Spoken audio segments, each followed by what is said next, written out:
Hello, Nightfarers!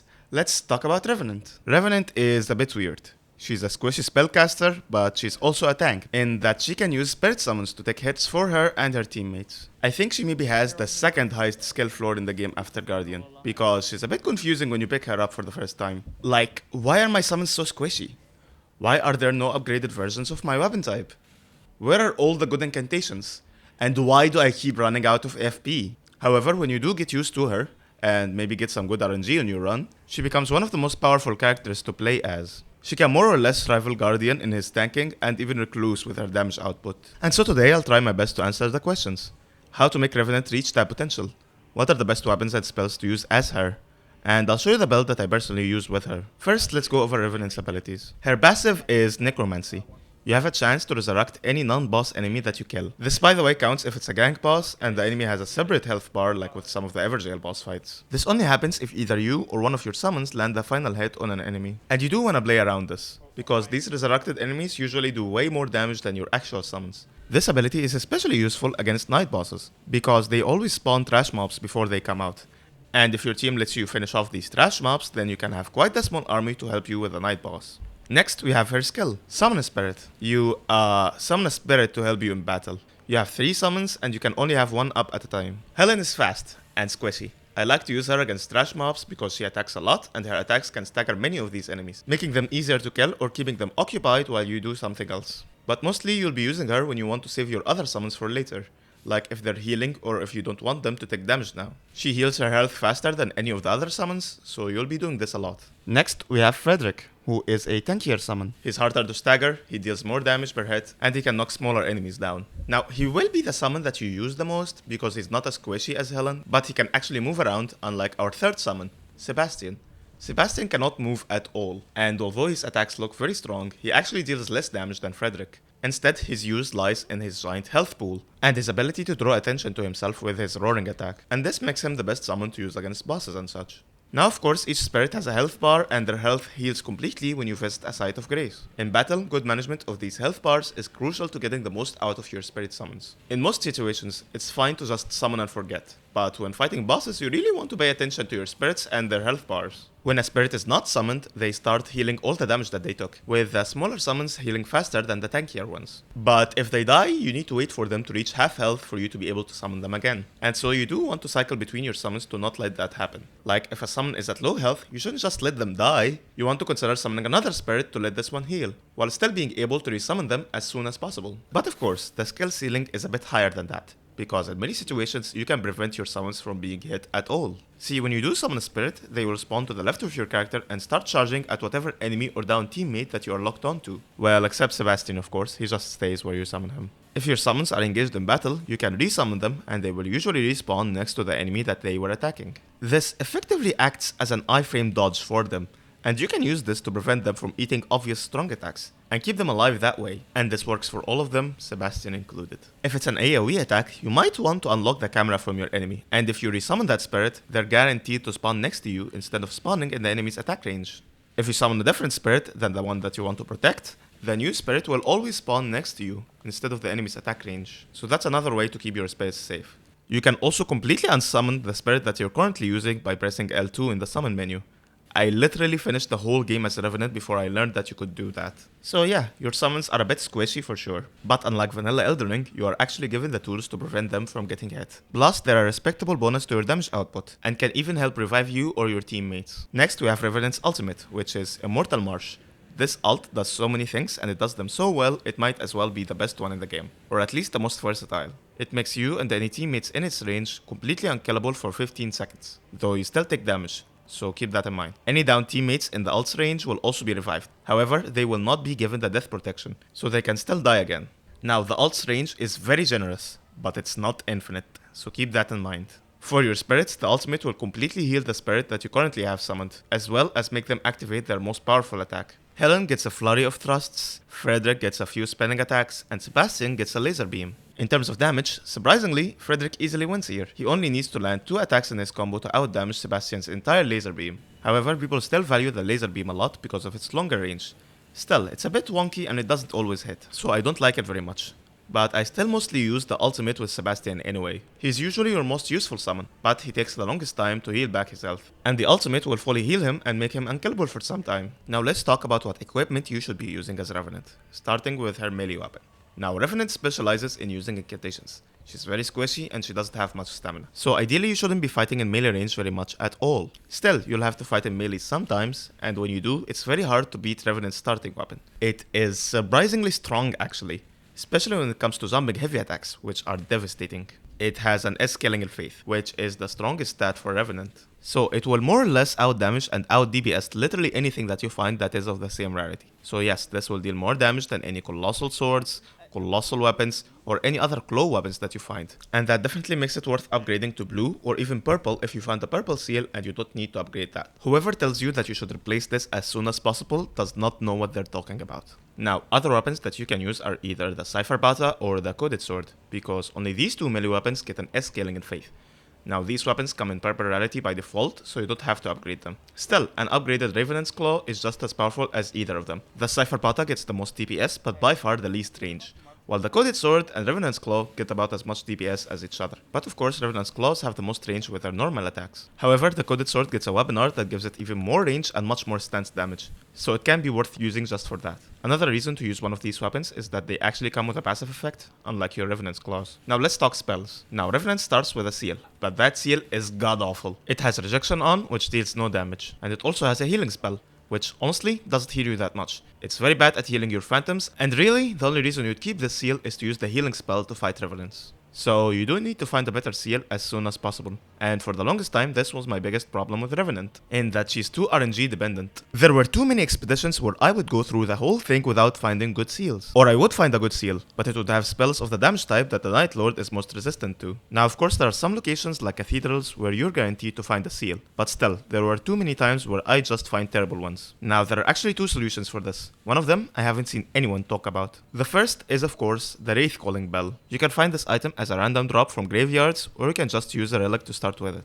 And it will basically carry you throughout the early game. It's very FP efficient, it has good tracking, and it's very spammable. Still, it's a bit hard to come by, and that's where option 2 comes in. Sorceries.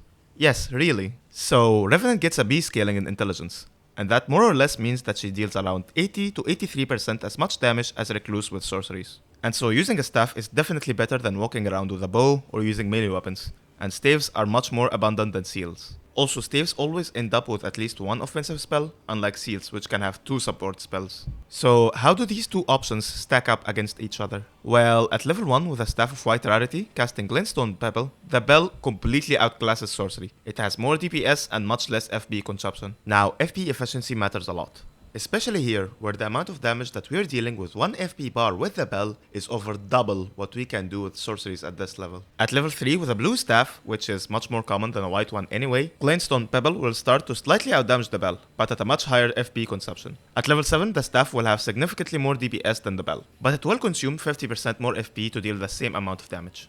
This leads me to the conclusion that the Wraith Calling Bell just rules the early game, because it seems like the only way to actually outclass it is to use a purple staff, which you probably don't want to do anyway. Still, sorceries come very close and they have much more versatility. So knowing that they're an option at all is very valuable, because you won't always find a good seal. And Wraith Calling Bells are rare, and you might not want to take up a relic slot just to start with one. One more thing that I forgot to mention is that both the bell and most sorceries deal magic damage, and most enemies are neither resistant or weak to that element, and that makes them more useful in more situations. But wait, what if you do find a good seal? Let's see how some of the most common incantations that you can find compare to the bell. At level 7, Flame Sling on a blue seal is straight up worse than the bell. It has lower DPS and more FP consumption. Of course, having a purple seal or any perks that increase incantation damage will instantly make the bell obsolete. This applies to any of these spells, and it should happen in most runs by the mid game, but it doesn't always happen. Now, a blue seal lightning spear has just as much DPS as the bell, but it's less FP efficient.